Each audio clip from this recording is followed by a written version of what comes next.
David, does it give you any consolation that you played so well after 6 months of not playing at all? Yeah, look, it's been great to come here and have the centre wicket there and have some practice games, and we're extremely grateful. That ECB cricket allowed us to get us here, and the tremendous efforts to make this all possible, especially from our government as well, getting us over here nice and safe, and in this security bubble. Obviously, it's a little bit different to what we're used to, but yeah, it's always handy to get out there and have some warm up games and get ready for international cricket. It's just great to be back out there, and it's totally different. That's for sure when you're playing warm-up games and then coming back out here in the middle. It's quite bizarre out there with no atmosphere.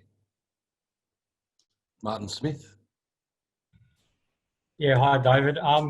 Just going back, well, it feels like years ago now, but the game in Port Elizabeth earlier this year, where you lost the game in a similar situation after making a strong start. I guess can you draw many parallels between this game and that one, and is it sort of frustrating, I guess, to lose another game that you probably had sewn up, or seemingly had sewn up, given how great the start was with the bat?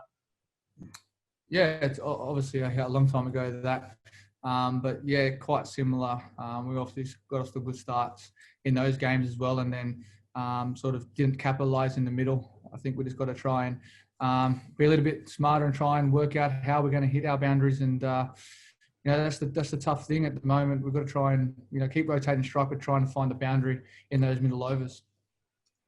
Just on that, how difficult is that to do when you're in the middle of a game and there's plenty going on? You're trying to talk to each other. Like, is it sort of difficult to get your plans right between each other when you're out there? Yeah, it can be, but I think also when you're losing wickets in and around, trying to get some momentum when you're out there. And you're in, like, as for myself, like tonight, I pride myself on being there at the end, but you can't help getting a good delivery. But we've got to try and, that one delivery we've got to try and get through to put to the boundary. And when you're chasing almost a run of ball, 5 good shots gets you close to that end result. So we've got to work harder on that. And yeah, it's just disappointing. I think it's 3 or 4 games in a row now. Rob Forsyth.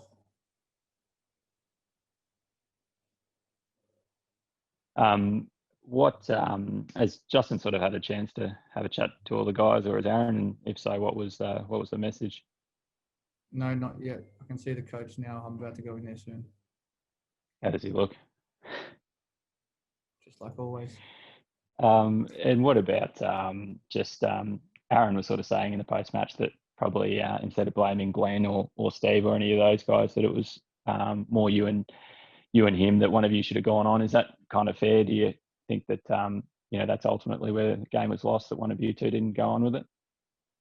Yeah, as I just said before, we pride ourselves on being there at the end. We talk about one batter being there and in, and the next guys coming in and sort of trying to take those calculated risks, and we bat to the end. So, as I said, if you get a good delivery, you can't do anything about it. But yeah, that's what we pride ourselves on, and that's basically what our game's built around. Nick Holt. Thanks, mate. David, you touched on it earlier. You said that the atmosphere felt a bit bizarre. Did it feel like an England-Australia game with nobody in the ground? From a crowd perspective, no. It's the first time I've been here and not been abused, which is quite nice.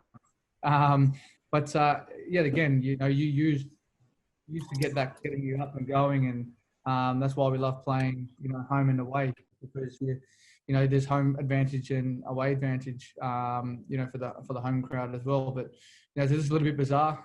But we're always up and about. It's international cricket. As I said before, we're just grateful to be back here playing, and make the most of that. Marty, thanks. Just on your mindset again in those sort of chases when it is getting close, can you talk a bit about trying to find the balance between sort of playing your natural game, I guess, which for a lot of you guys is to be quite aggressive, and sort of peeling it back a little bit when it's not quite a run of ball, but you need sort of 7 or 8 and over? I'm guessing it's quite tough when you're in the middle of a game to try and strike that right balance. Yeah, definitely. And I think you also got to sort of, how can you say it, work out the wicket as well through those middle periods as the ball gets older. They were bashing the length and it was quite inconsistent. With the ball coming on, I think Woody was skidding on a little bit more than, say, Jofra, because he was a bit more steeper.